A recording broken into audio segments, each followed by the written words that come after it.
That's when I shit myself over the holiday.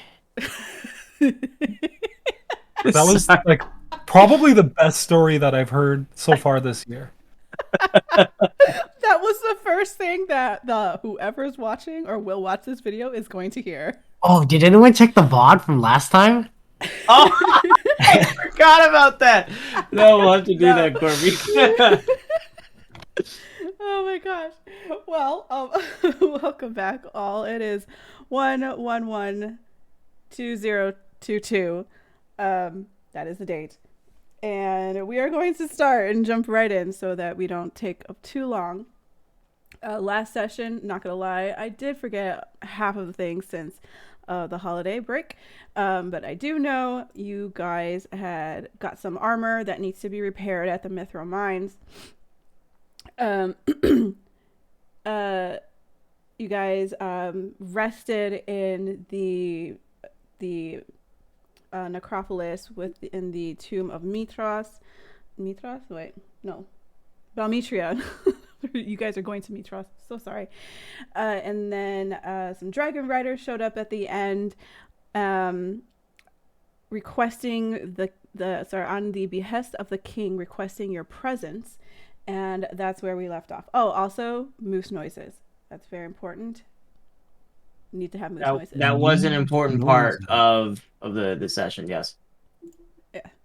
Right, yeah. So here we go. Let's go ahead and begin. Where are we? We're over here. I'm over here. We will start. Oh, shit. Activation. Oh, that's the wrong one. No, my keyboard. Oh no, the keyboard. Oh, eliminate this real quick.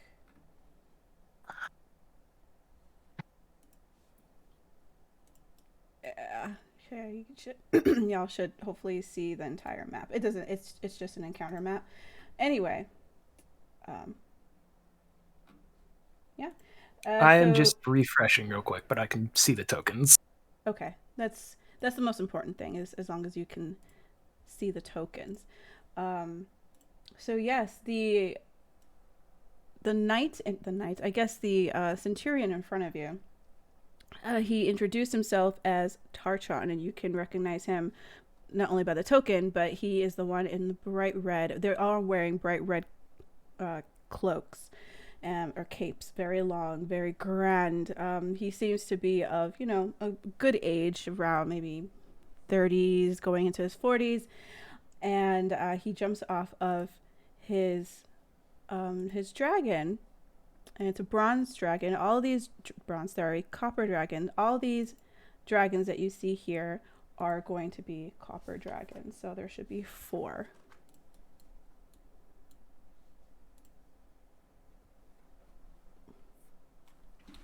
He comes up to you guys. What? He bows, and he has this expected look, as if giving a waiting answer to come with him. So, remind me again, what was his message when he landed? He was telling us we need to go to Mitros? Yes, he says that the king, he comes on the behalf of the king to escort you to his palace, as he wishes to have an audience with you. Well, we don't like that guy, right? So we're gonna say no? It's not that we don't like him, but we're a little sus. We got things in the east and he's in the south. It doesn't line up. It's not on this quarter's roadmap. Let us get back to you in March, okay? How about that? Okay. Shit. Were there any details other than we've been summoned that he provided, or was it just, hey, King wants you? That was the end of the episode, was that interaction. So you are free to ask more questions. Okay. Sorry, I'll be right back real quick. Mm-hmm. Did he introduce himself to us? Did he give us his name? Yes, Or are we just okay. Okay. Fuck, how do I touch on? It's wonderful to meet you. My name is Gaia. This is a traveling companion. We got the the Amak here. I'm not entirely sure the group's sentiment here, but we kind of have a lot on our plate. I'm sure you've heard tales and rumors of what we may be doing. I don't know if we have the ability to just step off our goals right now. I kind of look at the group, but now I'm just speaking out of turn. So please tell me if I'm wrong, but we have other priorities that need to get addressed. And while it would be absolutely wonderful to meet Acanthus in the capital, we have other things that have to happen at the moment. Is that okay? Can I say that? Is that okay? Tarchon looks towards you, Gaia, and he says, "Yes, I know who you are.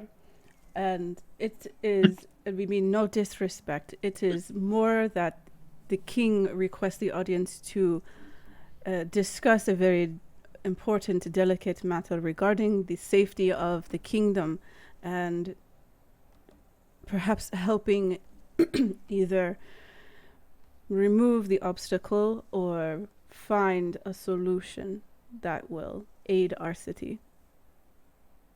Do you know what the obstacle is? The storm that has raged above Mitras for weeks now.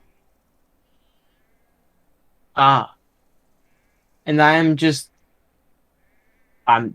no weather bird, but I would assume that that's not a normal case, and that's probably divine in nature. Yeah, sounds a lot like a sunken city to me. No disrespect, no disrespect. I'm just speaking from experience here. Uh, I'll kind of like look to the group and like put like cross one arm and like kind of put my face in my cheek in my hand. Like, I mean, I'm down to stop a big bad evil storm, but I know that things. It's one thing to say no to the king. It's one thing to say no to an entire city. You know? Yeah.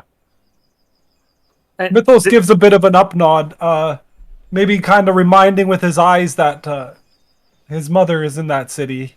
He's interested in saving it. And out of character, Mythos, weren't you told back at the Oracle that you needed to go to somewhere in Mitros? Yeah.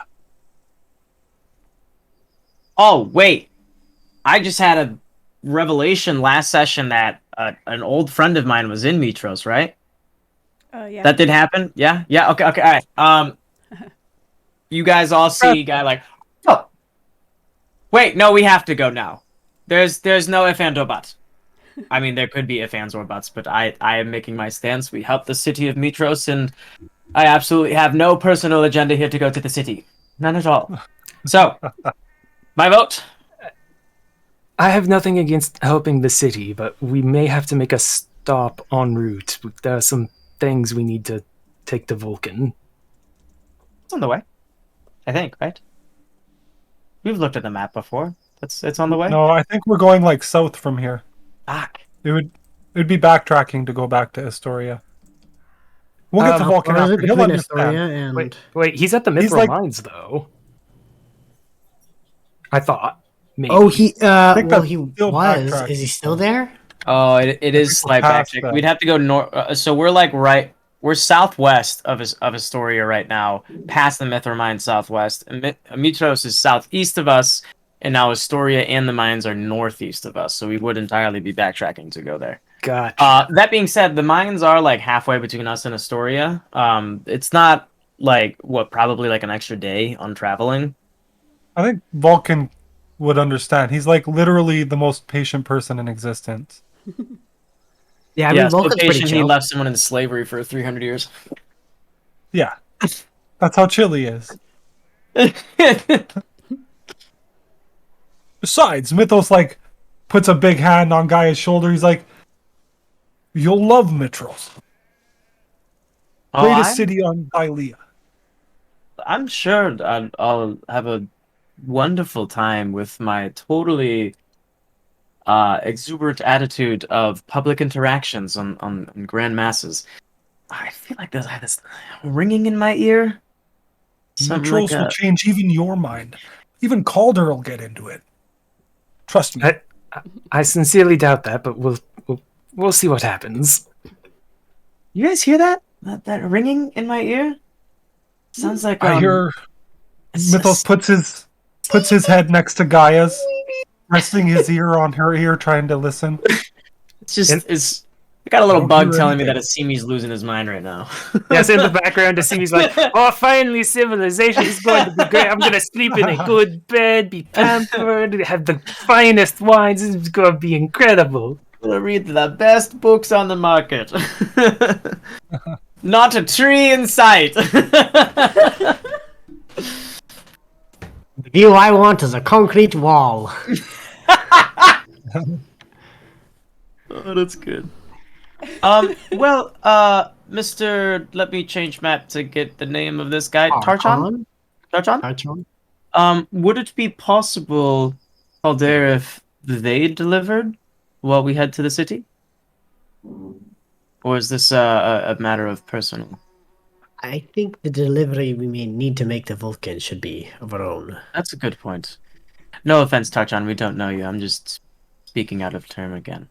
Plus, if they were given But if orders they could that- give us that- a that's expedited path there, perhaps this would be That's true. even faster. Could Zygru give us a ride? Tarchon looks over at his at the dragon. He says, Kind of small dragon. He's cute. Yes, he looks over at his dragon and points over. He's like, we would be able to carry each of you. Yes, 2 per person, 2 per dragon. We would have to come with you as we are the riders of these dragons, and it is most hasteful. We can get there within maybe 20 minutes. Well, that's wonderful. Well, Why shit. wait, I suppose.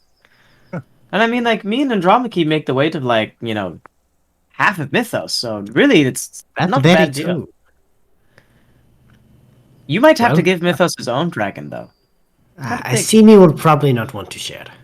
I want. I'll take my own dragon for sure. Not going to Well, happen. is that a plan then? Given we have these excellent tools, why not make use of them and expedite this whole journey? Happy Bird or not? I can't remember. I think I think it was sad. You are. I am No, a I- Happy Bird. I thought it was Happy Bird. can't Because, honestly remember. because you talked with Cena the night before. I Oh assume- yeah. Yeah. Oh, that's right. Oh yeah. You His turned phone into- sexy. Okay. So in true siren nature, being one very in tune with their emotions, guys just gonna be like, right, yeah, and just start flying up northeast. Like take like maybe 4 or 5 flats. Like no, I'm just kidding. It comes right back. Like I can't be the dragon. I first hold on. I need you to make a performance check. Oh, perfect. I'll absolutely do that. I would imagine I don't. No, that's persuasion, is what it is. Okay, where's And my who- where are checks Is it skills? who has the insight? I think it's. It Andromache. might be in. Let me check Asimi. I might have insight, yeah. Let me double check. Foundry's being really slow for me. Oh, I'm sorry. I Asimi's think it's a me problem, but Asimi's trained in it, but it's not incredibly high. I do not have insight trained. No insight. Okay, no, that's okay. Then that's fine. Those of you who have perception above 10, which should be everybody, Gaia, you flap off. Everyone, you are like, what? And immediately, the first person to notice would be Calder, right? 19. You look, and that's the first thing you see. You see the dragons absolutely react. They get like, what? And then they start wiggling their behind, and they jump up behind her. Gaia, you're like, oh, and then everyone, you follow suit. The only one that stays put, because the dragon rider is on the ground, is this one, but he looks like he's like he like raises up onto his hind legs and kind of like searches over, like looking like super excited. Maybe his tail wags just a little bit. Kind of outstretches his to counterbalance him as he stands up. Stretches out his wings. Gaia, you're like, psych, but you turn around and there's 3 dragons. He's just charging me. Oh, let's just keep going. Yeah. You want a little adrenaline boost to get you going. Yeah, maybe you keep flying. Anyway, so How you feeling that? Hold on. No problem. Those of you on the ground, Calder, you see this first. You see Tarchon like be even behind his helmet. You see his body language kind of go like, ugh, not again. Whispers underneath his breath a little bit, but it's more of like an aggravated grr. The air is blowing around you guys. The leaves and the trees are just, the branches are falling. It's a bit of a thing. And you guys can witness above, like, the dragon riders halting, hailing their dragons and getting them under control. But yeah, Gaia, that's what you incited. Okay. Mm-hmm. I guess seeing that I kind of like, I mean, I've spent a lot of time in the woods. I would have a pretty good idea that like, oh, I just triggered a bunch of adolescents into a game of chase. Like, should probably get, you know, that instinct of Yeah. like, okay, maybe I should like tone it down a bit. So I'll like swoop around and just kind of like come back and land with the group. Something barrel mother of roll. dragons something. Do a flip. Yeah, but I'll come back, and I'll look at Tartan like, sorry, I didn't think that would go that way. My bad. I'm just excited. Just excited. As are the dragons. You know, it's about to be good friends. He does like nod, and the dragons, after a moment, it takes about 5 or so minutes, they settle down. Calder and Andromache. Calder, I think you absolutely catch this. You hear like rumble, like deep rumbles, come almost kind of like through the earth itself. It doesn't seem to come through the air, but it seems to come from the earth. And it takes you like a couple of moments, but you kind of pinpoint that the rumbling is coming from the dragons themselves, like their bellies that are against the floor is, they're talking to each other, and the rumbling from them as they are speaking is giving some waves. It's giving like a underground waves that are hitting against your senses, and you're feeling that, and they're having a conversation. Since none of you speak Draconic, I believe, you do not understand what they're saying, but they are talking with each other. Anyway, sure, you speak Draconic. I don't speak Draconic. I'm sorry. I know you don't. No one here speaks Draconic in the game called Dragonlords. Odyssey of the That Dragon. feels really meta, though. You know. Yeah, like for my the character, characters don't what know makes it's called Dragonlords. dragons have been gone for 500 years. Yeah, Like, how I was would we gonna learn say- it? I know. The preamble It's led funny. me to believe there were no dragons to learn from. So That's Yeah. true. That's true. Oh, we're playing Descent into the Abyss. I'm just a tiefling that knows Abyss and Infernal. No figgy. so Like- big. It was Oh, yeah, funny, we're doing though. Salt Marsh. I speak Marsh. You mean? I Oh, said you salt. mean speaking Goblin won't come in handy With down a here in salt Avernus? Um. Gaia's just gonna ask Tarchan. She's like, "May I approach the dragons? Is that okay?" He looks to you, says, "Of course," and he kind of gives way. He still is like holding on, like patting, stroking his Ziardru, but nothing's happening. They're kind of like chill, in a sense. They're seemingly chill. Cool. Yeah. Do I at least feel the rumbling under my feet, or is it like really Not with an subtle? 11. Yeah, not with an 11, unfortunately. Sure. Yeah. Gaia's just gonna kind of like walk up and just kind of stand at the dragons and like, you know, hold hands up to kind of reach up for them, and hopefully a head will come down and she can give him a couple pets and just say hi and just do Gaia things for like a good solid like 2-3 minutes. It For the group, absolutely. is it? You don't even have to make Who's a an good animal boy? check. Who's a good Yeah, boy? exactly. Yeah. Yeah, it's kind of like that. Like, it's just kind of doing the whole nuzzle where it almost kind of knocks you down and pretends it's not a lap. It knows it's not a lapdog, but it's getting It's like a towards baby that. elephant, just full on tackle cuddles you. It's exactly what's happening. And it's just like nuzzling. There is thankfully no licking. It seems to have gotten past that stage, but it is very affectionate. And it doesn't speak. There is like a common, not that you know much about dragons, so it just kind of now that you are up against it, you do feel the rumbling inside. You can't necessarily sense it from others, but you're like, okay, don't crush me. Yeah. I look back at it like avian creatures. We all get it, It's What a do- bird you know, thing. birds of the feather. Mythos is kind of going a different direction. He kind of steps up to Tarkon as Gaia's going to check out the dragons. And he says, so, how is it you came to be a Dragon Lord? Tarkon, was it? Tarshan. I am a centurion in the king's court, and excuse me, sorry. I have within the last 2 years have received a dragon.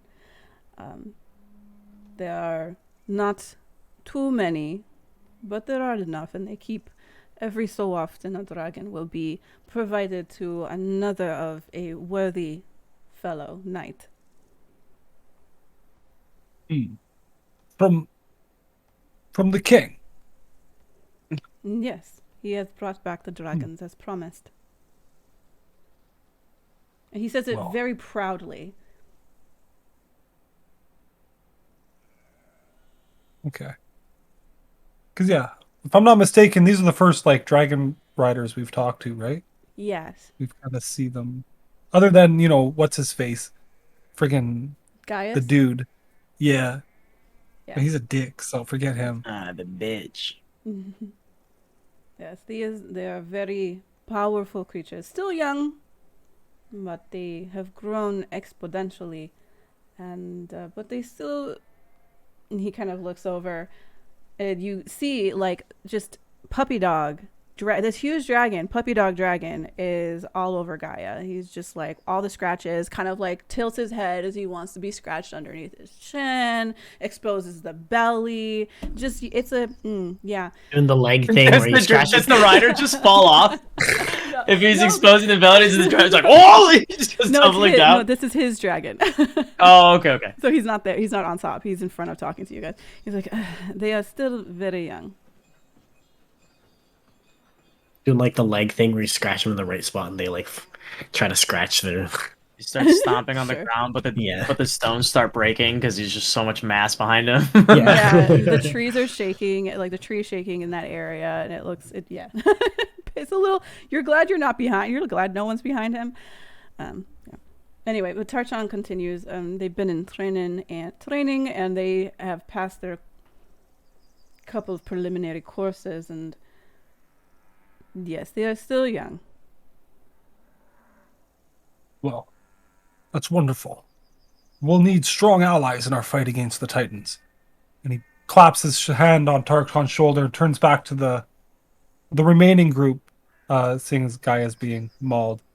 He says, well, I'm immensely curious. How about you? Should we be about it then? This kind of snaps Calder out of it because he's been looking at these dragons because most of the stories he's ever heard were like, oh, they came in, they wiped out like huge armies of Gaigans, and these ones are acting like puppies. So he's kind of confused, but kind of snaps out of his like, yes, we probably shouldn't linger too long. Good. Tarchan kind of he doesn't buckle completely underneath your hand clap, Mythos, but he kind of does this. He does like a little bit of has to hold himself rigidly, which gives a little shake, but he keeps his composure. He knows that you're not like attacking him or anything like that. It's just like, whoa, strong. He turns behind and says, Dollops, Stentor, and Dalma, make room. And they kind of like laugh because the dragon's back is pretty long, so they don't move. And Tarchan turns towards you guys and says, Choose. We'll all go together. I can only see one of the dragons. Can the game be unpaused so I can check out the other Oh, ones? I'm so sorry. Otherwise, the token would be respectfully right here. Yep.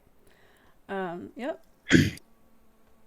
Dollops, whoever approaches with whichever dragon, the dragon will, the dragon rider will motion for or alert the dragon with some taps to lower their head, and as they go down, you are able to climb up. They're copper dragons, so they are pretty gleaming. Those of you who have studied dragons, which I believe would be probably Mythos and Calder, perhaps, Andromache, would you have had interest in dragons? I don't think so, no. Okay. You can see that they are exactly, those who studied, they're exactly how they are depicted and drawn in history books, and quote. They have the horns on their head that kind of go back. They're a little bit short. Their wings are very fun, almost butterfly-like, just a little bit. And they do have, while they're all copper, they may have like a slightly different hue sheen to them. There's a different pattern, different scale overlaps, things like that you can differentiate between which ones are who's rider and so on. That's what they are. So you guys choose your dragons, and I'll just move the scene to this one. Dollops is a really good name. Dollops, yeah. Big fan. Yeah, well, yeah. Thank you. Dollops goes down and in a very deep voice to Asimi says, put your legs like this, put your legs like here, and grab here, and don't fall off. I can imagine Asimi is probably righteously freaking out right now. Wait, what's that about falling? No, wait. Aren't there like some steps or something? That this Dollops is not. He's like, yes, whatever, and he's been trained, and he basically places, in a sense, the limbs and of Asimi so that he's like exactly where he needs to be, and claps his hands like, hold this, don't move, and then just flies up like no warning, just everything he needs. He's just Asimi, you guys hear, is screaming as he wait, what was that? exactly. Stanton, whoever is back here, if anyone's going there, he does the instructions, but he does not use his, like, unlike Dollops, he's not physical. He's like, good. Thelma, she just pats right next to her and is like, come up. Yeah. As the dragon like lowers their head to let me up, I'll give him a little pet like, that's okay, friend, I could get up on my own, and I'll like flap up and sit down where Thelma has pointed to. Okay, yeah, it's right behind her. I won't step on you.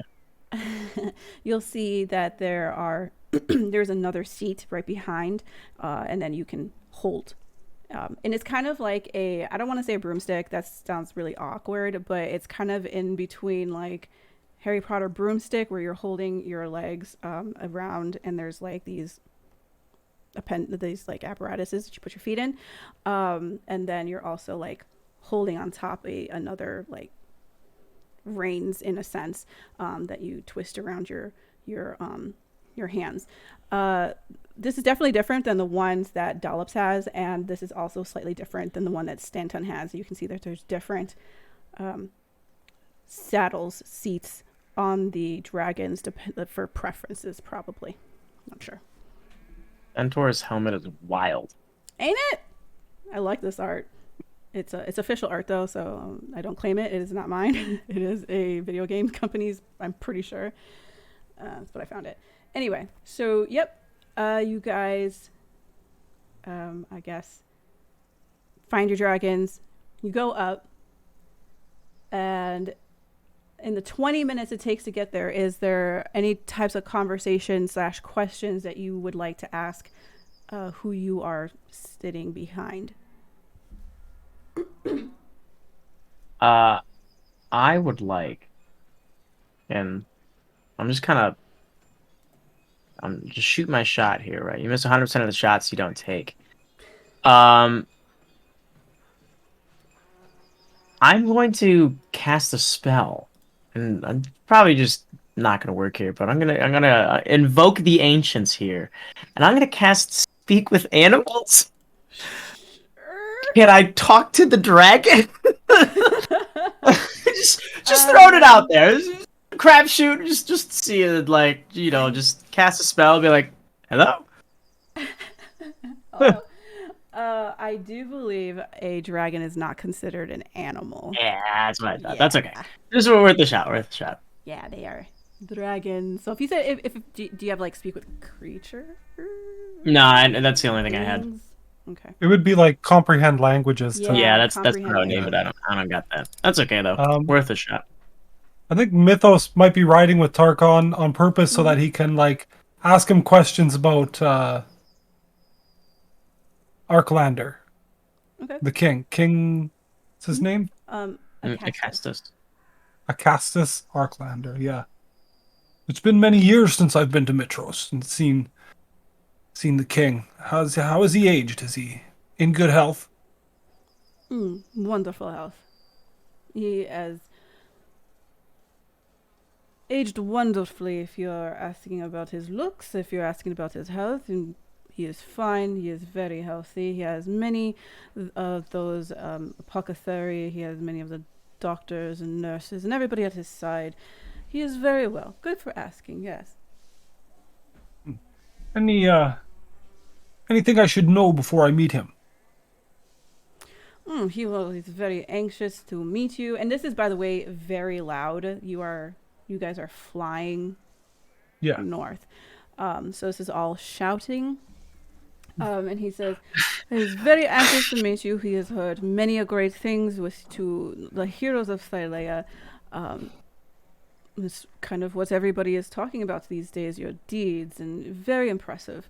Has wanted to meet you since the successful defeating of the boar and the prophecy, and just was really anxious to meet you and to hopefully help spare his city, and maybe perhaps figure out how to deal with the he looks back further, glancing towards the south, the more divine storm that is plaguing Mitros.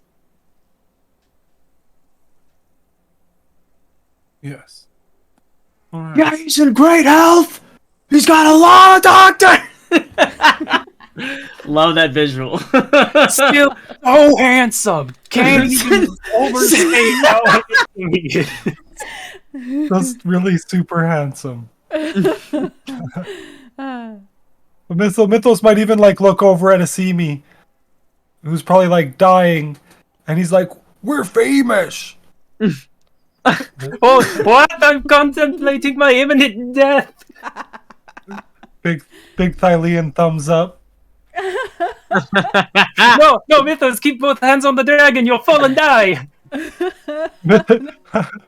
Mythos has that dragon grappled. It's just you can't tell because he's Wait, wouldn't that mean the dragon's falling? no, because he's like riding it grappled. He's giving Gotcha. it the freedom of movement to fly. He's allowing it to move. Yeah, in this, letting it. but one wrong move. It's all over. All right. Anything else? Well, I don't really have any general questions, so to speak, to ask Thelma, but I was wondering if I could just roll like a, I don't know, maybe a persuasion or like a performance check just to befriend Thelma, because I want like when we land for like the two of us to be in like uproarious laughter, just talking about some bullshit Sure. nonsensical thing. Yeah, and then you're using your voice. You're muted, so Gorby. that- Fuck. Oh, I said something funny. Oh, ha, ha, ha, ha, ha, ha. Basically, yeah. Okay. Yeah, go ahead. And because you're using your voice, I believe you get advantage. So That is correct. yeah. 2 bad rolls? Oh, no, that's a good Oh, one. it's good. It's good. Nice. Yeah, sure. 23. Are we friends? Cool, we're friends. Yeah, she's not necessarily stoic. She just doesn't have much to say. She has a decent sense of humor. Excuse me. So you guys make conversation, and it seems to go over fairly well. By the time you guys land in the Mithril, or like, I wouldn't say at the Mithril Mines, you would have to land further down because you can't land on the cliffs. Slippery slopes, waterfalls. Yep, exactly. And you guys get off, and you guys turn around. Like, Asimi can't move off the dragon. Like, he can't. He cannot. He's in a death grip, the death vice. So I'm going to say he can't get off the dragon without help. The rider just looks at him, just gets off, doesn't help out. It doesn't help at all. And yeah, you guys land. Gaia and Thelma are just kicked off. All around. Yeah, when we land, you hear a guy make a comment like, "You should come find us when you get off your shift. We should share drinks tonight. We'll be in the well, maybe when the storms pass, but just make a comment about hanging out with like the guard. That'd be my really honor. just trying to get more dragons. That's my honor. Yes. Okay, so just for expediting this, you guys make it to Archelon Falls. It does take about like 25 minutes or so. You guys are able to go in, deliver the items. Wow. Axe shield, breastplate. Yes, the axe shield and the breastplate. You go ahead and deliver that to the Mithril Mines, and Vulcan, in his deep voice, he sees you go, "Oh, welcome. That was fast." You will not believe the last 20 minutes we just had. Oh, One word. Well, he might believe it. I feel like if anyone would believe it, it would probably seem kind of boring, actually. We flew in on dragons. real ones? Oh, wonderful. That wonderful. Which one? You know. Oh, I didn't get the dragon's name. Oh no, I feel awful. I gotta go, and the guy just storms out. Just tears off. Oh, well, wonderful. Great creatures, dragons. They're very wise, very smart, and they breathe fire. Many of them do. And he kind of goes off on a tangent, like grandfather or old uncle style, unless you guys stop him, which might, however long it takes. Eventually, though, you do deliver. You give him those, and he's like, "Oh, okay." I need to make some rolls real quick. I think. Okay, hold up. So it takes. Actually, I think I already have it here. It'll take 1 week for each item to be fully fixed, especially the magical ones, since they're so badly damaged. He looks at them. He's like, "Well, this one will take about a week, and so is this one. This is very bad indeed. On this, I made these actually. So, and this one will take about a week too. So, about a week. So if you guys want to come back in 3 weeks, you can pick them up all together, or if you would like to come back at the end of a week, and you can pick up one, and then the next one you can pick up that one, and then the third one you can pick up the last if you'd like. The first one, the breastplate, that would be quicker. So just come back at the end of the week. Well, not this week, but the next one. And we understand. Yes. Okay. You gotta stop. You gotta stop me. Okay. Well, wonderful. Okay. Yes. Once they're done, I'll send them. Maybe I'll send a message. It might be easier. Anything else? No, I think we need to go speak with someone about trying to break a storm. I'm not sure how that's going to go. You see him like clear his voice. Like before you go, I need to roll something real quick. 1 second.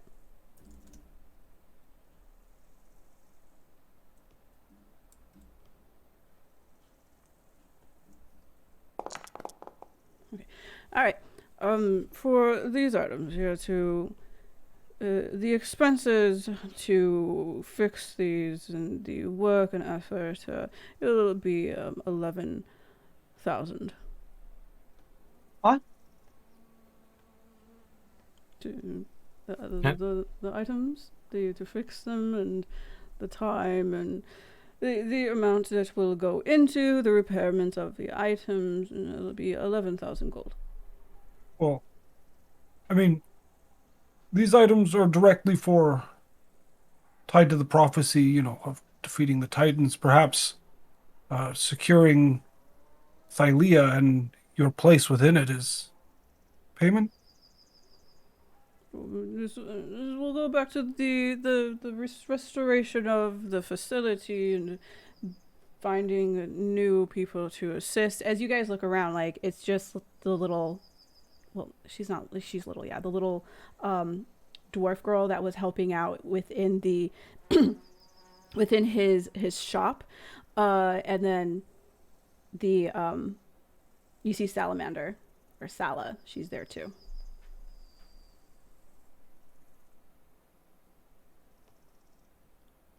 I said Gaia ran out, so I'm not here for this. I'm just looking, and I'm like, I mean, we have Yeah. 15,000 gold in the party funds, just in gold pieces, plus other Yeah. valuables that we haven't sold. 11? Was it 11,000? Yeah. Yes. but I mean, yeah, but I mean, I'm building a road. You know how expensive that is? I have to pay for each I mean, road. do we have a Believe it? better use for our money besides, that? Oh, yeah, we are fucking. I mean- funny. Yeah. I'd like a pool. I appreciate the Instead of honesty this- there, Mythos, but I feel like that's a long-term goal, and these will likely be more useful in the immediate future. Besides, these are investing in our future. We are better equipped. We're less likely to die.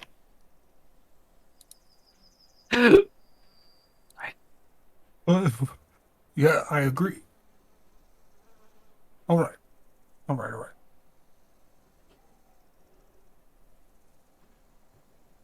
There's probably a scene of us having to go get Gaia because she has the bag of holding with all the money. Oh shit! Yeah.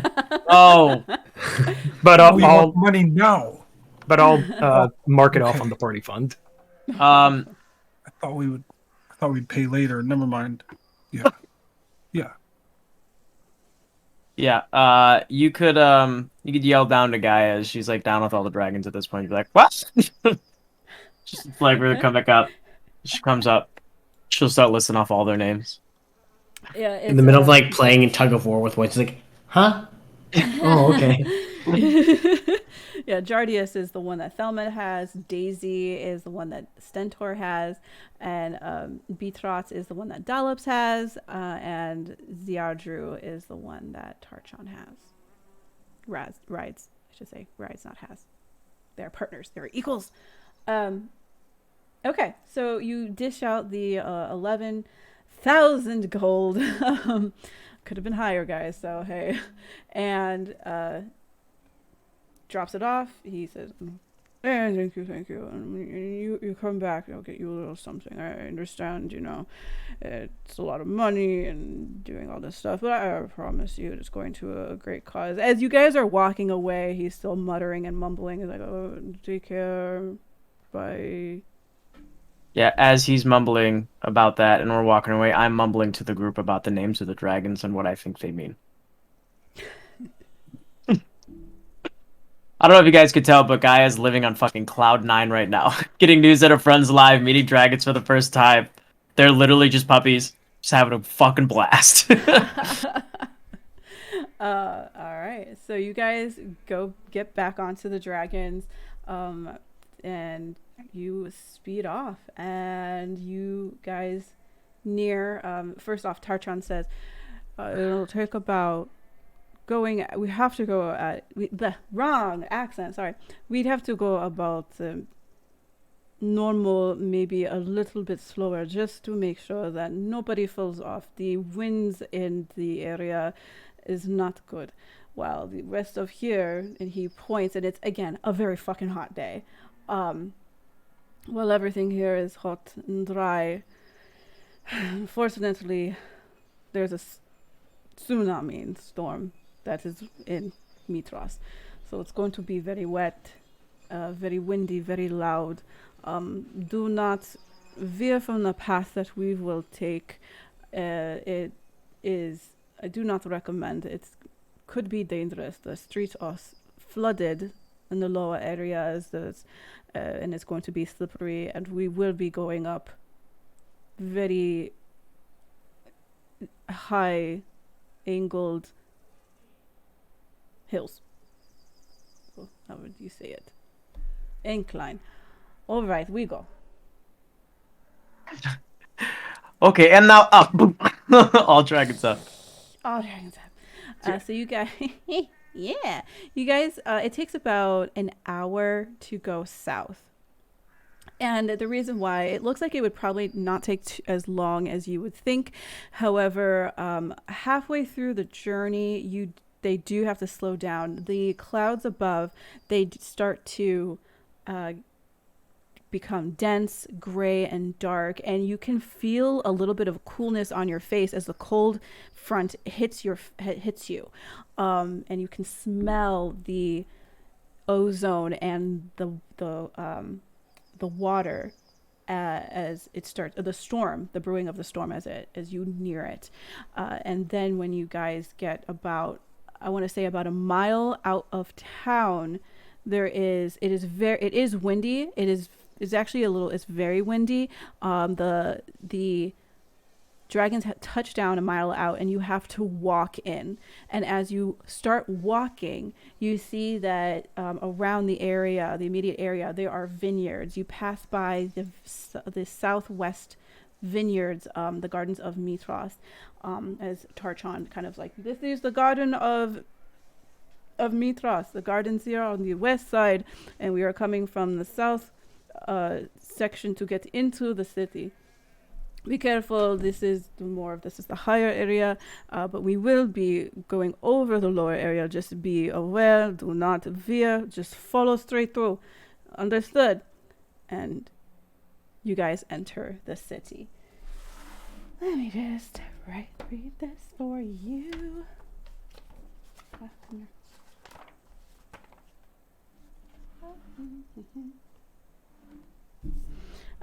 Yeah, so as you enter, the scale and the immense scale and the sprawl of the city just engulfs you. You are an ant in an anthill. It is huge. The buildings are beautiful. From what you can see, even as it's being pounded from the storm above you, it is gleaming. There's beautiful white marble, but there's color and murals. It's just a lot. There are also topped on the of many buildings are gold, or what you think is gold, or it could be brass, could be copper, not sure. Very nicely polished golden tops, ornaments, so on and so forth. As you continue through, you get to a beautiful bridge. You are definitely familiar on this bridge. I'm sorry, hold on. Let me make sure I have this bridge correct. You are familiar about this bridge, Gaia and Mythos. This is the bridge that a lot of the sirens, they will sing their song on and let people know that if it's going to be a good day or if it's going to be a bad day. No bones day. But right now there is There are no sirens to be seen. There are no people on the within the city that you can see that are outside. All the doors are shut. The shutters are clasped tight. It's just A very fucking travesty. deserted. It's a trap. Yes, it is horrible to be within this storm. You can barely, you have to fight against it. Most of you are behind Mythos. Even some of the guards are kind of like Ving off of Mythos and kind of protecting you guys from the brunt of the wind as you guys move forward. But as you cross the bridge, there is a rumbling, a deep rumbling from above as there is you think what might be thunder, but then you look, all of you look up and you don't, it's not thunder, it's actually a face in the sky roaring in anger as you see Sidon, the Lord of Storms, within the clouds, and he is looking at you guys deadly. Calendar. You see this, you see him raise his arm behind him, and then you guys are able all to see this as he throws what looks to be a lightning bolt in your direction. I need every one of you to roll initiative. All right, it's level Oh. 5. Let's do this. Killing God. Holy shit! Is there a new map we're going to, or are we just hanging out on this, or just for initiative for Just what we're doing? just here. Okay. It's You it's got it. more so throwing Keep a in mind. lightning bolt and who might be getting hit first. There is no active combat encounter. Oh boy. Which is a lie because we are actively combating. I was gonna say. Right. How dare Foundry not listen? How dare Foundry. All right. It is active now. Oh, nice roll. Oh, baby! Yeah. Okay. Oh, this guy ain't got shit on us. Ooh, well, that's not bad. That's not bad. Who's the unknown combatant? Did it roll? Who's that? Did mine roll? That's That's, Gorby. is that Gorby? I thought that was God. Oh shit! where- No. What happened? Why isn't? Who you selected on? Eh. Oh, it is you. Andromache's an unknown threat. Am I the unknown combatant right now? I knew think it. so. I can. Let me remove you and re-roll your. Ah! Make sure if you are on. Well, no, you're not. So yeah, make sure your own token is clicked. Oh, there we There go. you are. Okay. I just double clicked off. Oh, you guys rolled Jesus. silly high, but this is less of like an actual combat and more who might get hit. Unfortunately, Andromache, you see this last as you rolled the lowest. Everyone kind of ducks out. Same as Asimi, actually. It's Andromache and Asimi. You guys are hit with a lightning bolt, and I will go ahead and roll. DM. Yeah. I don't know if this is like an attack or a saving throw, but is this something I could use the Cloud Rune to redirect from one of my allies to myself? This is considered an attack, yeah. So of course you can go ahead and redirect it if you'd like. I know Asimi has the amulet that's massively boosting his con. I'm going to redirect the lightning bolt from Andromache then. Okay. First off, then, if you are redirecting it, go ahead and make a dexterity saving throw for both yourself and for Asimi. Oh, fuck!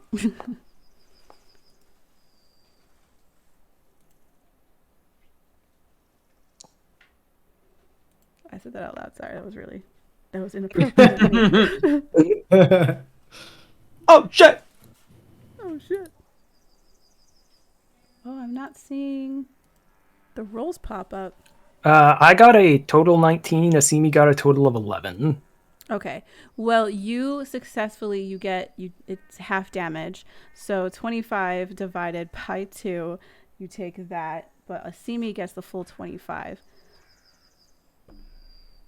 So was that 12? All right, and I'm just going to mark off the Cloud Rune. Okay.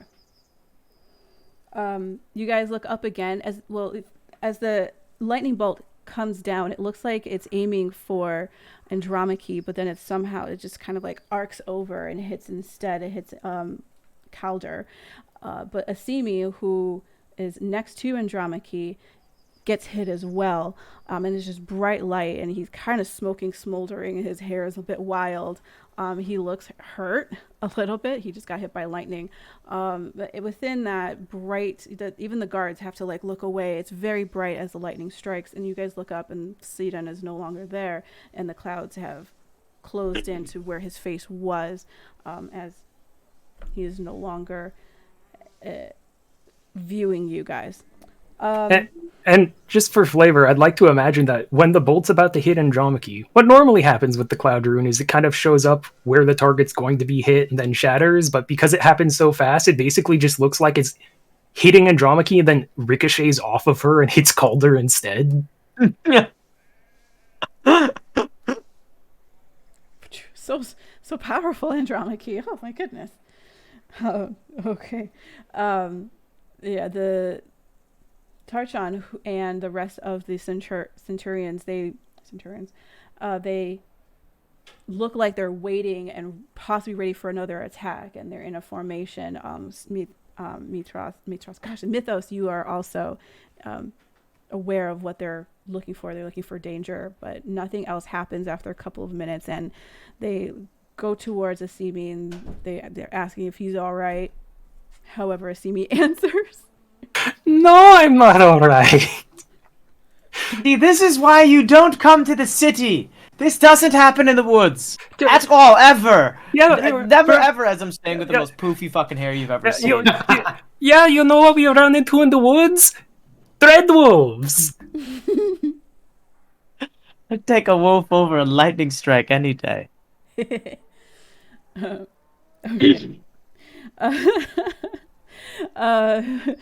Tarchon makes sure that everyone's okay. They take the roads up. The first place you go through the western area, and then you cross the bridge. You, Mythos, you are familiar with this area. You are familiar with make sure I have this correct. The aristocracy, in a sense, and the agora, which is on the plateau, just across the bridge and up upon a basically a hill, and it is pretty vast from what you guys can see. You know that is where a lot of the aristocracy, your home, the vault of Valis, the vault of Thylea, the bathhouse of Valis, and all that fun stuff. They are up there. The agora is up there as well. Let's see. You guys continue on, and you kind of wind through, and you pass over. The what is called the Minotaur Market. You pass what's called also the Sirens, not Siren Swords. You pass over. I just had it. Where is it? Yeah, Minotaur Market, the Temple of Lutheria, and then you also pass by. I'm trying to find what it's called. The underbelly, basically, of Mithras. This is where a lot of the undesirables are, or the low class or poor are. A lot of them consist of people that are descendants, or they are descendants of like minotaurs, or they are certain tieflings. That's especially true, tieflings. There are even classes, not classes. There are people who are like rogues. There are people, the roguish area people, the people that like the thief and stuff. The low class people, the ones that are not considered desirable in the city, are within this like little hovel / ghetto type. And you can see that beneath that, in that area, there's a lot of flooding. Those places are, some of the places are completely ruined. Other places are like built on top, and they're kind of going up as far as possible. There's a lot of shanty shacks. There's a lot of, it's not good. It's just a lot of flooding in these lower regions. cross over the bridge, and then you start getting into the more of like the middle class ish, mid high middle class, and you guys can see the palace up above. You guys wind through. It takes a while, but eventually, after passing through the school, Asimi is familiar with this. Mythos, and Guy, you're also familiar a little bit with this. Is for you, Guy, a little bit. This is where the education takes place. So those who are in the college and universities, all of that area is here, and then you finally get to the palace. It is grand and equally closed off like everywhere else. There are doors that are shut, curtains that are, everything is kind of just closed in, as this is higher up, so the wind going up is even worse up here, thankfully, because the place is protected. It seems like, and when I say protected, it looks like it should be blown away, but maybe there's some magical protection that is keeping a lot of these pillars and the structures in place, and is abating the wind fairly well. And you guys enter the palace. It is beautiful on the inside. It is marbled. I will go ahead and throw you in here. I'll say, Here we because go. it's a Simi, he's probably compulsively casting prestidigitation on himself to make sure he looks presentable and isn't like lightning charred. This is true. Yeah, he's thoroughly washed off any of like charcoal or like the black smudges from lightning. What that was on him is no longer there, because he's wet. It's actually kind of cleaned out his hair, so then he kind of just blow dried it, hit himself off, so he looks clean, like nothing has happened, just maybe a little tired and injured. So yeah, that you guys are at the gates that enter in, and Tarchon, Thalma, Dollops, and Stentor open the doors for you guys to enter, or the door, and ushers you guys in really quickly. Is Kira actually here? Oh, sorry. Like it seemed in character for her to just show up. I was just confused because she hadn't been mentioned to this point. No, she's not there. I had her on the map previous. I know it's probably not how it would happen, but I just have this really powerful image in my head of Asimi while he's using his prestidigitation. He's just pointing a finger at himself, and it's literally just a hairdryer, and he's just just like blowing in the wind, just trying to like dry the hair off. It's just the image I have. I know it's wrong, and that's not how he would do it, but I really love the image. That's funny. Oh my gosh. Whew. You guys are funny. So yeah, you guys enter through that's white marbled floors, and there is this gorgeous courtyard as you guys continue through. It's very calm once you are inside. You can just hear the howling on the outside, but on the inside, even though you can see the light, you can see the courtyard is letting light through, there is no wind in this inner part, so you definitely feel that there is magic going on in this area, protecting the inside. Sorry. No problem. All right, sorry. So I took 25 damage. Is that? Did I miss that? No, you did not. Asimi did. Oh, okay. Asimi and Calder, right? Asimi and Calder. Or Calder took half. Took like 12.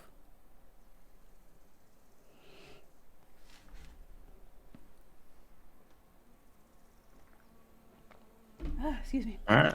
Well, let's just go. You guys walk through. It's quiet. You don't really hear birds. You don't hear any of that. It's just quiet. Ooh, a dining hall. Very nice. Cushiony seats. Oh boy, here we go. Okay. I'll pause when you guys get in. So you guys get in. I will pause right here for you. You guys get in as the centurions escort you through the marble colonnade of the palace and into the royal hall where the king awaits. You can hear rain hammers upon the palace roof, and as you enter the throne room, an ear-splitting crack of thunder rolls across the sky. A middle-aged man with a powerful build sits atop a gilded throne opposite the entrance. On the steps below him are 4 others: a beautiful, ageless woman of regal bearing, a soldier dressed in a cerulean cloak who you recognize as Gaius, a tiefling wearing a black robe, and a finely dressed young woman. Centurions stand at attention along the walls of the room. What was the last thing he said? Stands atall. What stands atall the room? Centurions, they stand alongside the walls of the room. So the guards. Okay. It's like I was only looking at one of them. I'm like, is it just like a bunch of fucking Gigans for a second? But okay. No. Sorry about that. Okay, Gaia will just kind of like not say anything, but slowly bow. you guys present yourselves, and hold on, I'm just moving some position here. One second. Am I misunderstanding? Did we know Gaius was like from Mitros? We knew he was the head of the Order of The head of the Order of Sidon. Yeah. And I think it's just common knowledge that that's just in this city.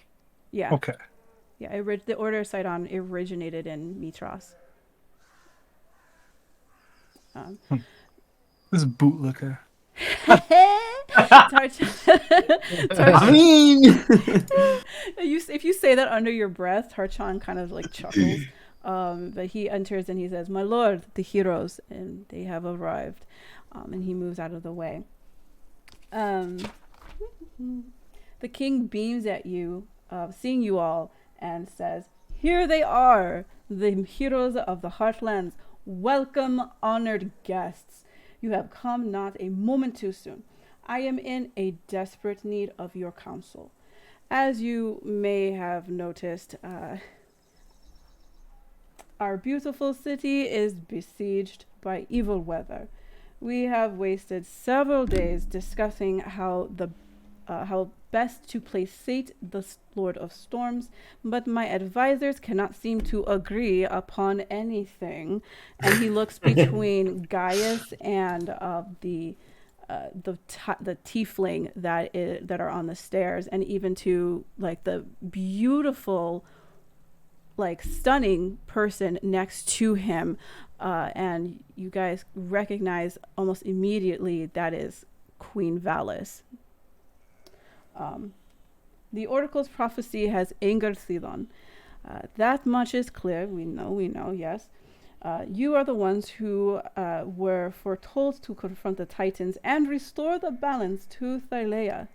Therefore, I have decided that you must be the ones to decide how we are to resolve this crisis.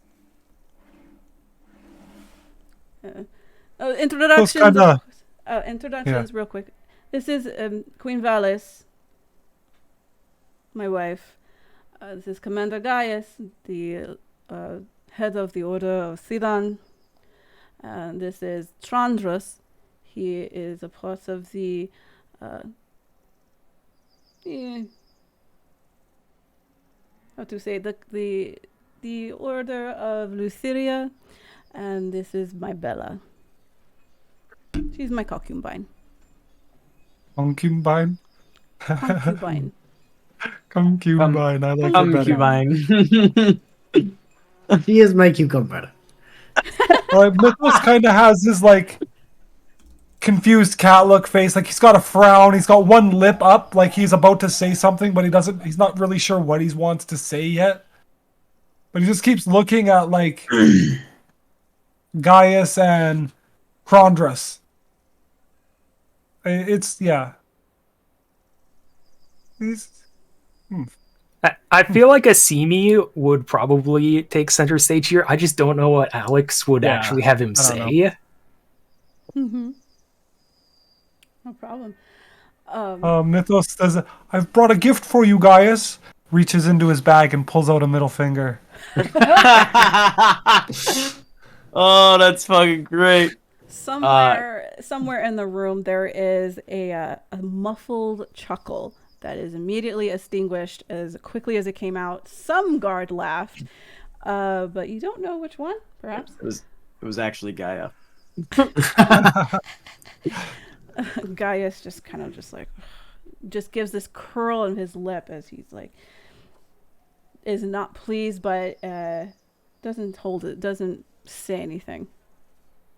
Crondris, actually, who's below him, gives the biggest smile, though. He's just like, yeah.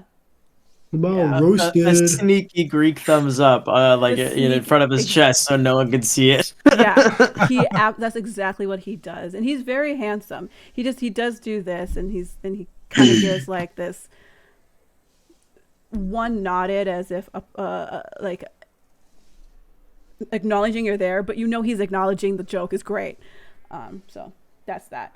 Bella, she kind of like goes behind her hand. Valis is pretty stoic, but there's a slight, and I think you would definitely see this.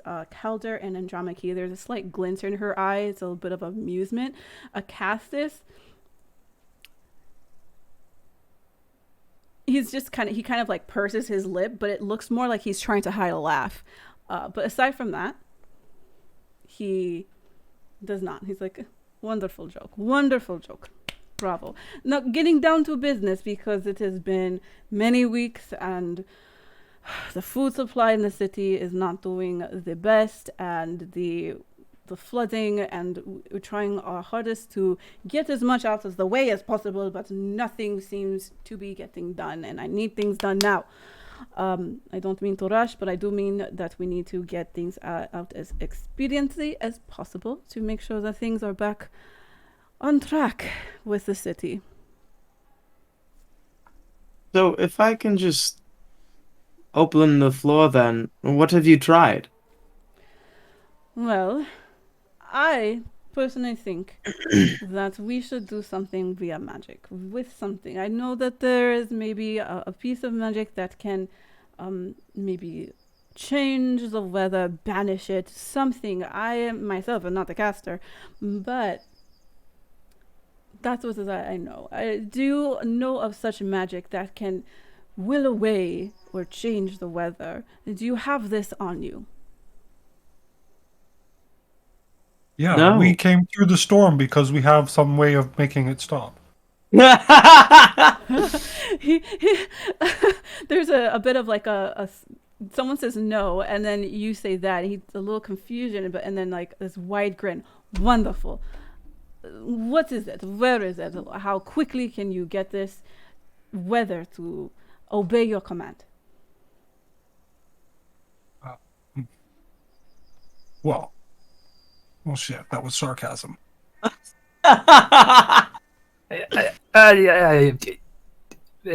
My king, we don't actually possess such magics. Mythos is a fan of theatrics and jokes. Maybe a bit. That I don't know what Asimi would say here. I'm just trying to do what I think Asimi would, and he's trying to smooth the situation over. Funny man, funny guy, funny person. Well, in this situation, it is the most dire. So if we can keep the funny business to a minimum, that would be appreciated. But unfortunately, that is what I know. Gaius, what is you brought in your option? And Gaius immediately pops up, like before even Acastus finishes his sentence. Gaius says, "Destroy the Temple of the Five, down to the last stone. Smash every stone to dust. It's the only way to appease the god of storms and heed his will, and for those his rightful place for those to worship him as it is to intended, instead of these puppets of the oracle." And he kind of basically gestures to you guys.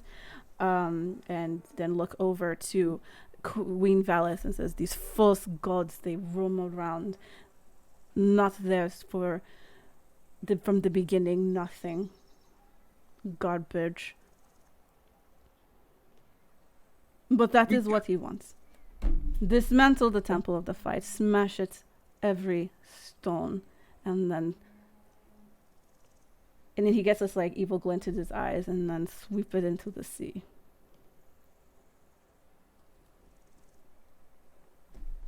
And then Castus kind of just claps slowly.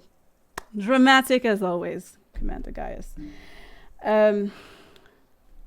Chandras. Yours, yeah. And he says it, he points and gives the floor to Chandras, a little bit of a reluctance. But Chandras stands up. You can kind of tell maybe King Acastus doesn't really care for him at all. Chandras says, "Well, my lord, lords, ladies, and heroes,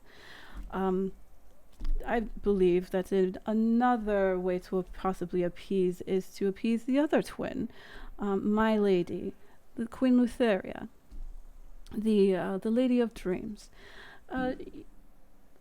You could possibly appease her with, order 70 children of the city to take on the black robes." Immediately at this, Queen Valis, she steps down one step to Crondas and tells him, "I will have you killed before you send any child to the black robes." What is Asimi's reaction to all of that? Find out next week. Find out next week on episode 20 or episode 49. Could you roll for composure? What would be for composure? Would that be a wisdom save? I don't know. Roll for wisdom. I would say paper bag wisdom. breathing. Paper bag breathing. I think Mythos kind of been glancing at Calder, but it's not really combat, so he's not taking combat instructions. But yeah, Mythos might step forward and be like, "We're not truly considering the advice of Titan-worshipping bastards such as these two. I think you misunderstand. I'm not here to appease the Titans." Tron just kind of like puts his hand up. It was my suggestion, Hero Mythos. Asimi rolling an 11 would probably he knows, and Calder, then I'll give you this information. He knows that basically he is saying to sacrifice 70 children to Lutheria, like kill them. That's usually what it means in the underground, like that people know of. That are suspect of, and Asimi would also probably know this suspicion as well. It is pretty underground. I would say Mythos, you wouldn't know this either, but Asimi would have been. It would have been an abhorred hearing upon this. When Valis stands back up to next to the king, she just glares heated daggers at King Acastus for even allowing him to speak. Sure.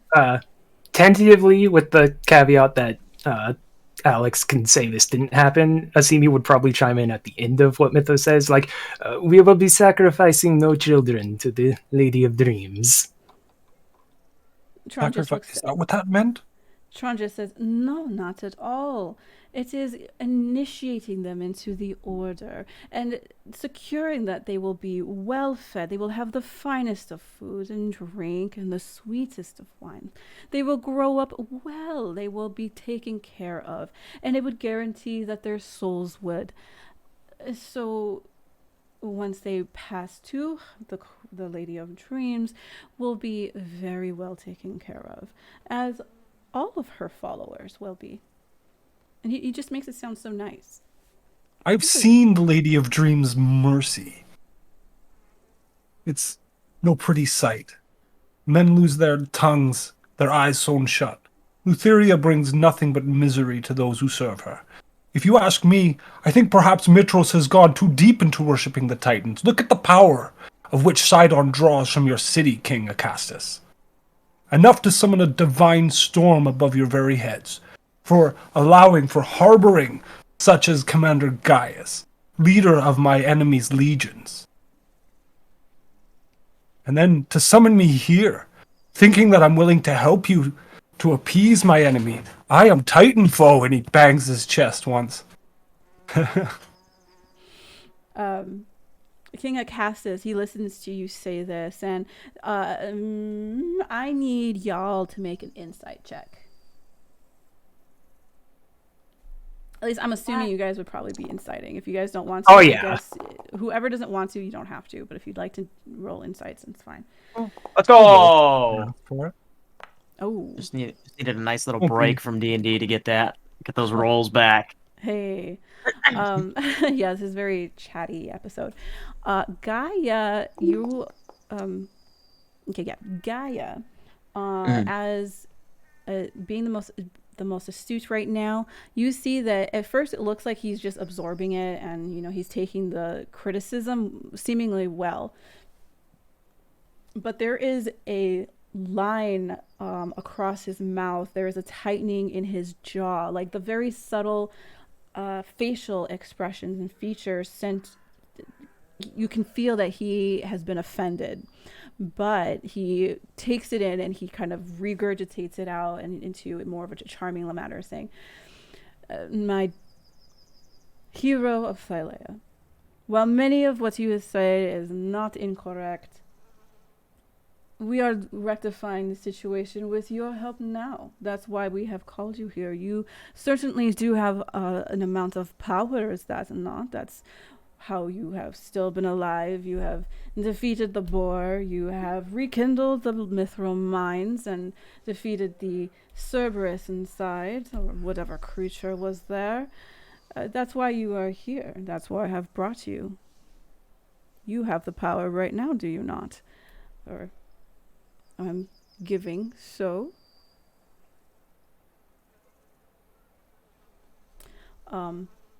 So it seems you all have your own singular ideas on how to deal with the situation at hand, which is great. It's good to have a variety of decisions. But if we could maybe backtrack like 7 minutes to when I asked my initial question of not what you think you can do, but what have you done so far? Have you done anything? Or have we just sat here the entirety of this, letting it happen? That is the problem when you have advisors that cannot give you what you want. It doesn't happen. So, what I'm curious of, and like Calder has been very silent this whole time, as he speaks of, is like, what does the goddess of wisdom have to say about this matter? Just about to say, just as Gaia finishes retorting, or sorry, as Acastus finishes his sentence, Queen Valis suddenly stands up from her throne and approaches the group directly, ignoring the protests of the king, and she radiates a sense of profound intellect and divine beauty. And she speaks, "Heroes of the prophecy, I greet you. I am Valos, of the five gods. For centuries, the people of Mitros have revered me as the goddess of wisdom. Mortal kings once traveled from across the Cerulean Gulf seeking my counsel. But, as you can see, my husband prefers to consult with fools and concubines. We gods are capable of saving the city. Joined together, the four of us can weave a spell to counter Ceylon's magic. Such a miracle will require a sacrifice of our power. I will do what must be done to protect my city. But the others will need to be persuaded. I have summoned Kira, Pithor, and Vulcan. Or I'm sorry, I can summon Kira, Pithor, and Vulcan to the palace so that you might speak with them and make them see reason. You are the oracles chosen. They will heed your word."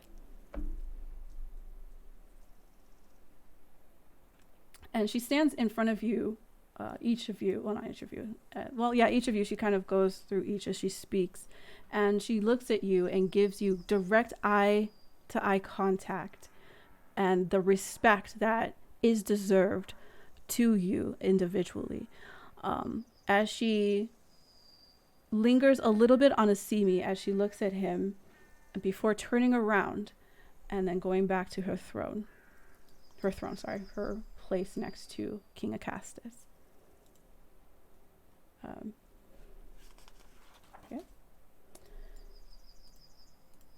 Acastus, a little this is definitely more something you guys can see fully. He has a bit of a disapproving look on his face as he looks at Queen Valis. Maybe they don't have the best relationship. You're not entirely sure. And he then points, "Wonderful, my queen. This is very true, but as you have heard, that would possibly impede perhaps the the vow of peace between the Titans." And then Valis says, "We have spoken on this," and she again turns to you guys. "This will not, as this has to do with the safety of the people in the city, as well as the surrounding area, as it has impacted negatively the land of Thylia. It is well within the gods' right to keep the land and the city safe." King Acastus no longer speaks upon the topic, and he kind of purses his lips. You see the youngish woman below, the one right here. She stands up. She doesn't stand up slightly. She just kind of straightens a little bit, and she speaks, and she says, "Well, my question though is why not just normally what we do is just sacrifice the minotaurs and the white bulls to the god of storms to appease him." And King Acastus, first off, Queen Valis, there is for those, especially you're the only one that will see this, Calder, because you have high enough perception on this. She almost looks like she's about to roll her eyes.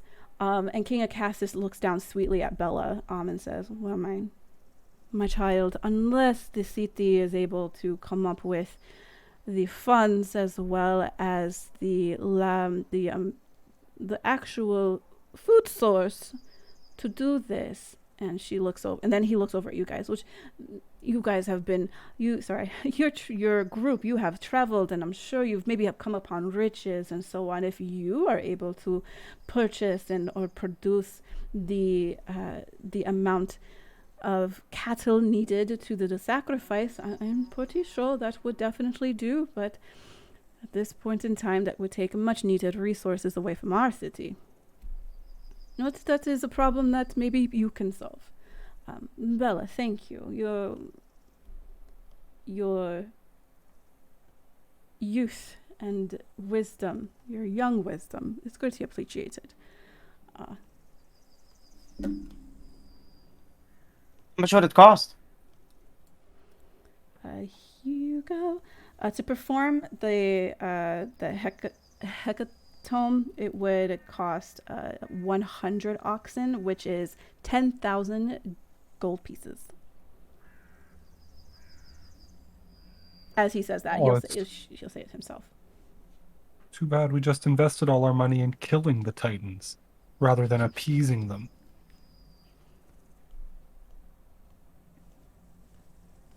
And just so I understand the situation, isn't this the biggest city in this world, and they're asking us to come up with $10,000 because they can't? Yeah, that's what I just heard.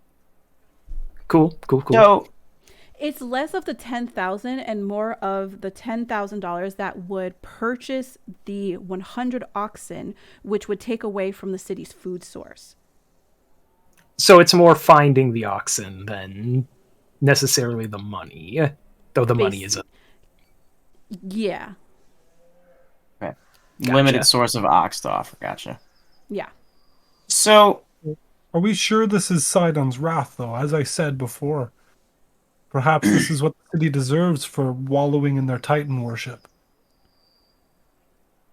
I like the concept that this is the Five doing this because they're sick of the Titans and they're sick of the city worshiping them. But to not derail the conversation here, it's fair. I believe it's very clearly Sidon. He just threw lightning at us, and I don't think the Five would do that. So from what I've heard from the five of you, we have sacrificing the food, so the people dying in the bottom of the city will continue to die from hunger instead of drowning. So that's not really a great solution there. A lot of death. There is the destroying the Temple of the Five. That's incredibly brash and seems that I don't even feel like he would even accept that. To be quite frank, that's just me. Offering up kids, no thanks. Valis, as much as I can appreciate the wisdom that goes into your foresight and your decision here, I'm not entirely sure I like the idea of offering up what powers you may have and taking a mortal blow, so to speak. I'm all for finding magic to just stop this storm, as the king has mentioned. And I've never heard of it before, but you guys seem to strive for quite some time. What's another few days while we do a little research? This King Acastus stands up. He's like, I don't want another few days. I want an answer now. If we wait a few days, the flooding will still get bad. We don't know exactly how long we'll be able to keep the water at bay or even to get it through the city. It's just, there's too much. I need now. I need your answer now. And then Queen Valis kind of like puts her hand out, and once again she stands up. Her husband shuts up, and she says, Gaia, well, I do appreciate your concern. We are well able to keep our powers as best as possible. We will not lose too much, just a bit, but it is in the valor and in the safety of this city. The city that is the beacon for those here on this land of Thylea. If it is beaten, if it is broken down, if it is no longer that symbol, that hope that people still have for themselves and for Mithras will flicker. And it has already. So I do implore you to consider my suggestion, as it is one of the quickest solutions. So so the follow-up question to your statement: can we choose which of the gods lose some of their power? Can we put most of the burden on one of them? Because I'm not trying to point any fingers, but one of you five forgot about a salamander in a cave for 300 years, and that's kind of not okay. I have no beef with the rest of you. Queen Valis blinks. A salamander? I'm not sure, but unfortunately it would take our combined power. It wouldn't be just one, it would be a group effort. We are in this together. I don't like talking about this in front of the enemy. Well wished. Well, if you'd like, you can join me in my chambers. That. Yes. You hear guys, he stands up and he just kind of like gruffly just adjusts himself, and while muttering insults to the five, to the his counsel not being heeded, the foolishness of the stupidity and the foolishness of the decisions to trust in a false god, blah, so on and so forth, he kind of just like storms off, and like just kind of like huffs and opens the curtains and leaves the vicinity. Trandra's kind of just like kind of just like comes like whatever, stands up, and he kind of like wanders over to the nearest seat and just kind of sits down and starts drinking some wine, and he's just sitting there.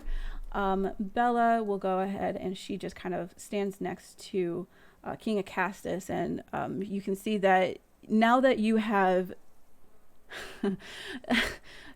decided that you are going towards Queen Valis, he looks a little bit on the dejected side, and Bella goes ahead and quote like comforts him. The guards around just are are still in position, and they're still alert. So you will go ahead and go with Valis, Queen Valis. It is halfway through, so let's go ahead and pause here All right. and take a break. And Very we'll good. come back in about 12 minutes. Sounds good. Cool. All right, Awesome. cool. All right. 3, 2, 1, break time.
line. Whoop, whoop. We're alive. Well, very nice, very nice. With the sound of music. Oh, I love that. Love that. I will watch that for days. I love that movie. I just always think of the scene of her twirling in the fields, but now I can't not imagine that with her having Uzis in her hand as she's just twirling and shooting. You ever seen that GIF? No, but that's Well, excellent. I will share it, but please continue. Please do. That's very funny. Okay. You guys follow Valis and her entourage that suddenly appear once she leaves the room. They kind of just melt out of the shadows, and you can see that there is very distinctly an Amazonian female. She is dressed in, she's well dressed, but you can also see that she does have some armaments on her that is vaguely concealed behind her robes, or it's a part of her robes. She does carry a short sword. She does also carry a smaller shield. It's not like a large shield, it's a smaller one that she has on her back. She doesn't say anything. She just follows Valis a few steps away to her side, but she still remains like in front of you guys as you follow. As she continues down the hallway, a few more Amazon women appear quietly next to her as well. So there's a total of 5. Seems to be like the head and then 4 other guards. They do not speak, they just follow. And you are led to another room. It seems to be like more of an antechamber, and there is another chamber behind. It's open. You can just walk through, and you can see that in this antechamber, there are seats, there are cushions to sit on. There's low tables. There are lanterns. There are beautifully carved pillars. The one thing that is of note that you do see that's a little maybe out of place is seems to be mirrors everywhere. It's very interesting. You look around, there's a mirror on the wall, full length. There's another mirror that takes up almost half of the wall. It looks as if, in how we would describe it, it looks as if you were like in Macy's or Nordstrom's, and you're in a like catwalk-esque where the mirrors are like beveled a bit. And then a little bit you can see in the next room. You can see that it maybe is more of the personal chambers, and there are more mirrors. Very interesting. It seems that the queen takes very good care of herself, maybe to an obsessive point, perhaps, not sure. But as she passes by mirrors, you do not see this. Kelder, because your perception is high enough to see this, she always seems to check herself. Her posture is always straight. She is basically immaculate. Everything that she does is with a purpose. So she welcomes you into the antechambers, and she bids you guys to sit, or if you'd like to stand, either way. She just goes ahead and she's like, "You wanted to speak in private." How big is your room? It's a decent size. I This feel is like an I could get ante- lost in here. All the mirrors. I suppose the mirrors make it look larger, but It's huge. I feel like I'm outside. not. You are enthusiastic, are you not? I have heard many stories about you, and they seem to be accurate. Well, what is it that you would like to have spoken to me or speak to me in private? The nature of you, the 5, losing some of their powers. I can understand that being a concern for many people, but do you know to what extent it would be? I don't understand how the gods work, so all of this is a bit above my head. Well, for a limited amount of time, but when one is limited, it might seem like an eternity for others and maybe a short time for us. But we would receive a how would I describe this? A disadvantage, I suppose, in certain instances where maybe our quickness might be a little bit not as quick. Basically, she's saying exhaustion. Oh, For how long?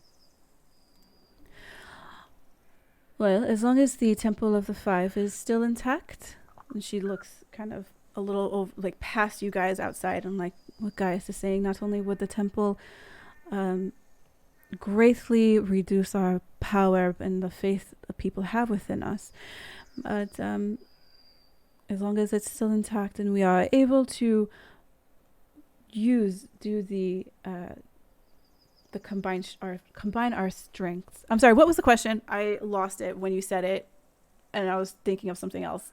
I'm so sorry. What was the question? Or how long? For how long? Okay. It would take many years for us to gain back our full capacity. Maybe in immortal years, about 50. Give or take. Ooh.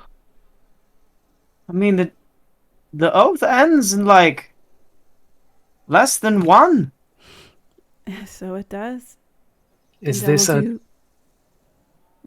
Oh, I feel like she was about to answer it, but Calder was just going to say, is this a sacrifice you all are willing to make right before the oath ends and the possibility of war happens again? This is. And when that battle comes to pass, we will be there. We will be with you. Indeed. The problem is I have more than just one city to fight for. Yes, there are And many other cities. letting our star players weaken themselves before the big game, so to speak, is it's not ideal. She gives a small smile to you, Mythos, and she says, "We, star players, I believe that is you, star players. You could say we are more of the coaches." Well, we're the aces up the sleeve. Well said. But right now, if one must make a sacrifice, one must make a sacrifice. If another must be made in the future for the safety and continuation of the city and of this race, the races that live here, it will be made again.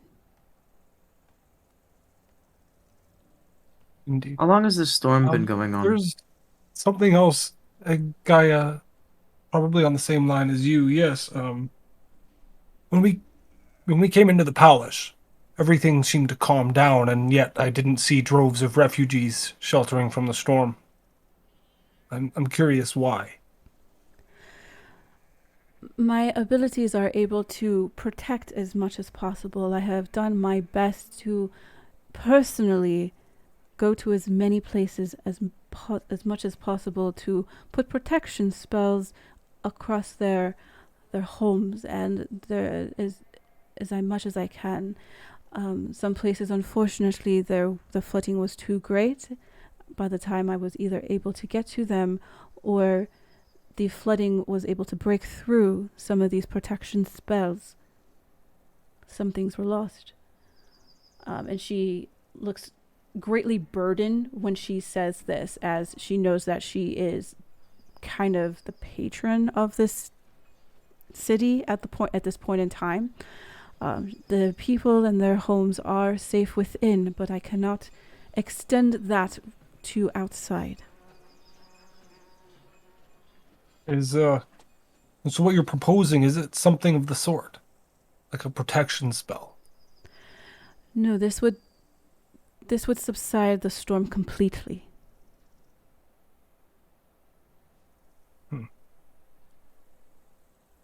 Could it be a protection spell?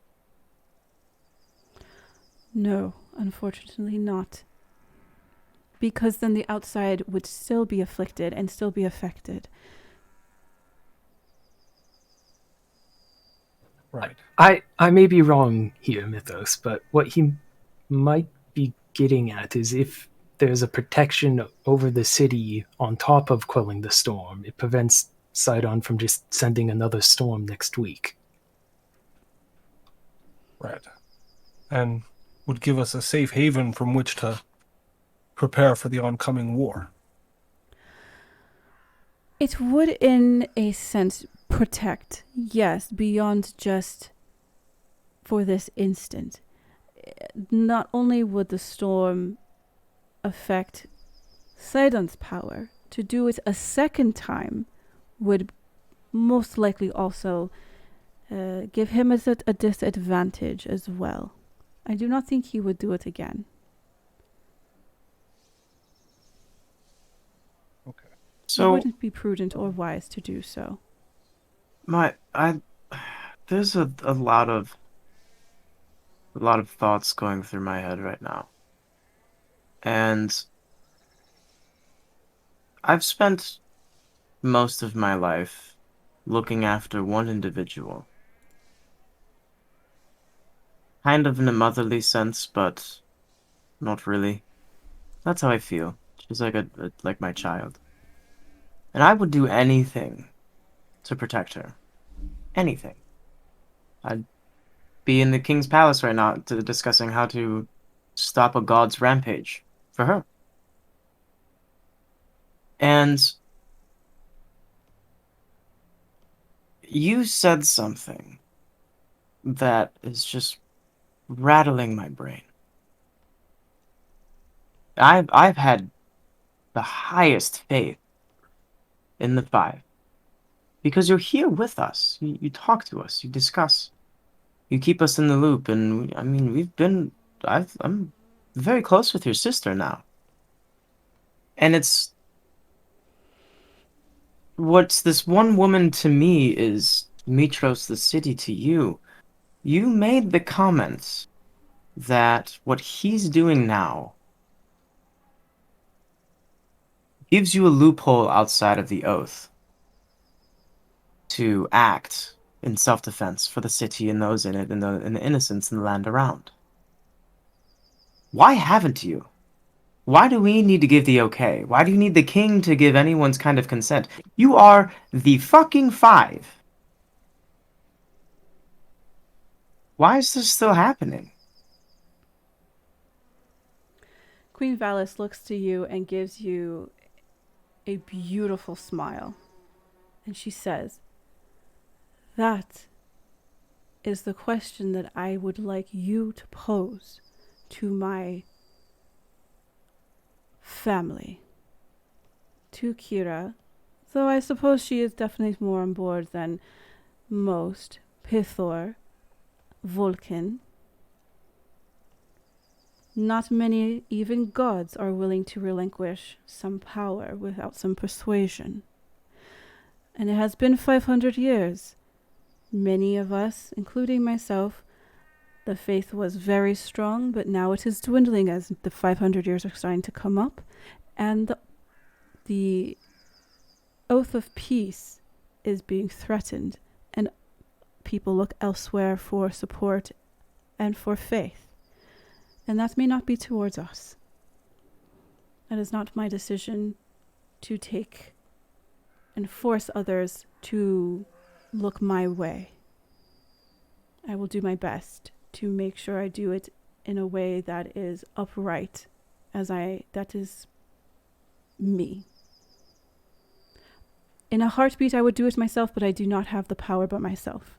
It needs to be all of us. It needs to be agreed upon.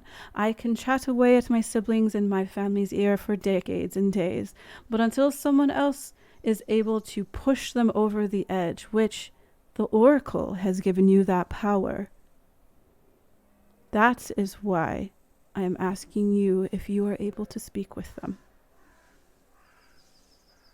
Can you bring him here right now? Yes. Well, Oh, sorry. Go ahead, Ginny. no, you go. You had it. Calder would probably just look at the group and say, I have an idea on how to get Vulcan on board if you all can convince the others. Like Valis said, Kira's probably an easy sell. But Pithor, It seems to me that sharing the responsibility of protecting a beloved city and safe haven would only rally the citizens behind the five. So they seeing it as a great sacrifice might embolden their faith. So I think in terms of faith, if the gods do in fact draw upon the faith of the citizens for power, then this should be a solution that benefits the gods as well as the citizens. one would hope, but Pithor has his own city to contend with as well. Like I say, I think he's going to be the hard sell. Now, this could just be the fact that I'm riding on cloud 9, but I have a feeling I could convince them all right now if you bring him here. I feel like I have a very good fucking argument, and I'm heated seeing what the city that I just walked through. It is a travesty. She gives Innocents should not have to go through what my kind had gone through hundreds of years ago. This is barbaric and archaic, and it can be stopped, but we're not. So. Bring him in. Round him up. Round up the kids.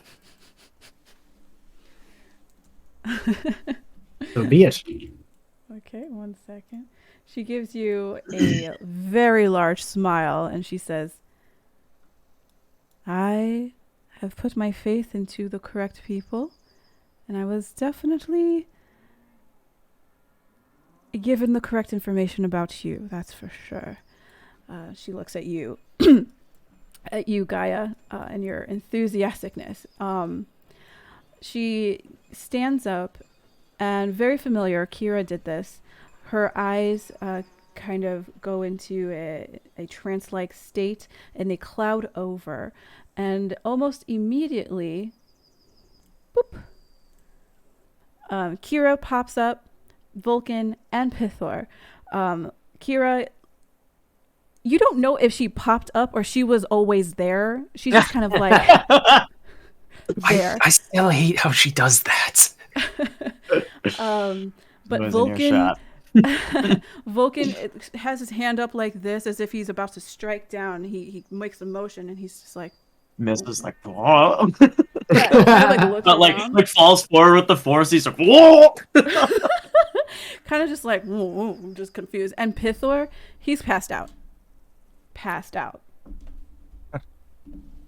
He's just like, he is just like leaning against the wall, kind of like he's laying on the ground, but his head is against the wall, and he's just in his huge state.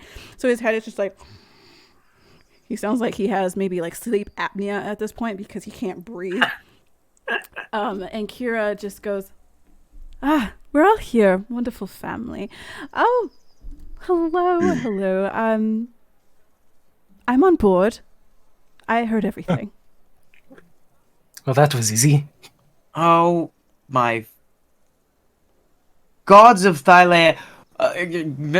Gaia's going to leap over everyone and land on like the Pithor's torso, grab him by the collar and just shout, "Wake up!" and like shake him a little bit, just to like really get him up and just to like, you know, jar him open.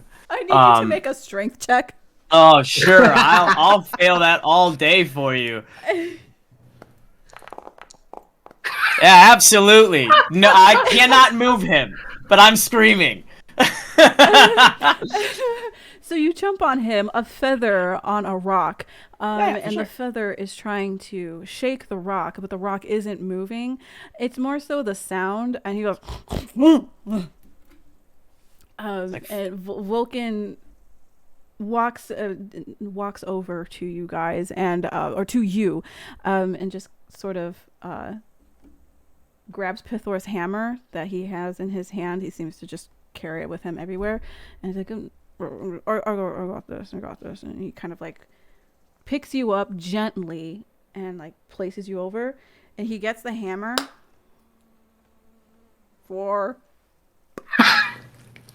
and hits him in the head with his own hammer. It's not hard, but you know the amount of damage that hammer can do. It's a god to a god. You Yeah. can understand what's happening. Yeah. The man likes golf. What can you say? Yeah, Pithor immediately like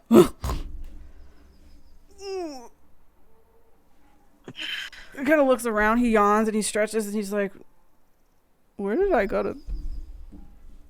I can't pass out.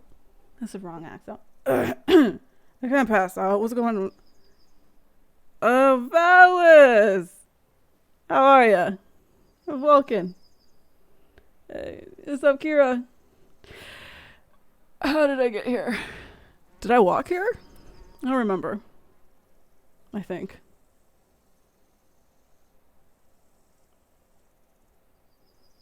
We brought you here. I have a bone to pick with you four. Right. I have a few things I'd like to say. I'm rightfully peeved, very upset, and agitated at the performance right now from those that have been helping us complete this prophecy. Right? What I have surmised from our existence in this world for the last few weeks, dealing with the travesties that are happening upon this land, is because of one thing. The Oath of Peace. It exists so that you four and that motherfucker in the sky cannot do anything to each other. And you know shit's gonna happen once that oath is over. So you need things to happen before it ends, so mortals stand a fighting chance. The ones that worship all of you. So how do you do that? You find a loophole, and you got us. You have the heroes of Thylea that are going to be the ones that will save the day in your stead and prepare for the end of the oath. So we stand a chance of literal survival and prevent the extinction or enslavement of the Titans. That's why I believe we're here. And I don't believe you can tell me I'm wrong. There's a lot more that goes into that, absolutely, for sure. A lot of personal things and global things that go along with that. But we are your loophole. Until now. Your loophole is that giant fucking storm in the sky. I don't know about you two, she points to Vulcan and Pithor, sorry. I don't know about you two, if you've even been here since this has happened, but you and all your godly presence should at least know of it. And what Valis has told me, us, the king, and whatever people were in that conference room today, is that that storm gives you access to act against the Titans. And you're not acting? Valis, you're the most wise woman on this planet. And you haven't riled them up yet. Kyra, you could pull the most amazing jokes and create the most brutal stories off the things you could do to him to side on in this scenario.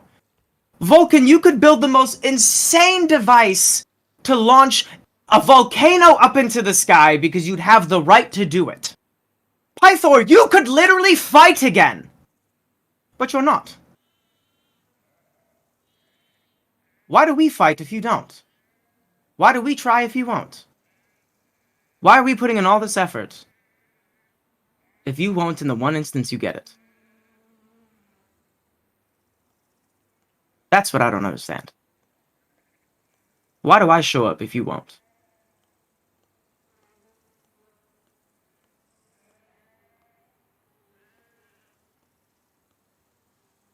That's it. I need you to go ahead and make a charisma check with advantage. Woo! Okay. Oh man. Good thing for that Yeah. advantage. I mean, if that's a time for one, I don't know when is. I was gonna say, because I think you guys still have DM inspiration, so if you wanted to add anything, you could. Kira gives like this cheering clap, and Valis gives a smile and adds, with a very pointed, I wouldn't say venomous, but pointed sound into her voice when she speaks both to Pithor and Vulcan. She says, "Many follies do not heed wisdom, no matter how loud the wisdom or soft the wisdom may be." Vulcan just kind of like takes it in internally, just like kind of retrospective, and then Pithor kind of just stands up, just as like on his hammer. He's like this. He's leaning on it. Just his weight is on the hilt. And he looks at you guys, and he's just like, "Valiant speech, my dear. While there is not much that fighting at all that is going to be happening, I suppose it's more of me sitting on some temple. I'd rather kick him in the nuts. But I can't. So, not yet. But if you promise soon that I will, and I promise myself that I will, I will." Okay, fine. But your speech has stirred me, and I feel that you are correct in that taking action is what I do best, but more of the physical sort. I will follow, and I will also give and aid my power to this cause and crisis.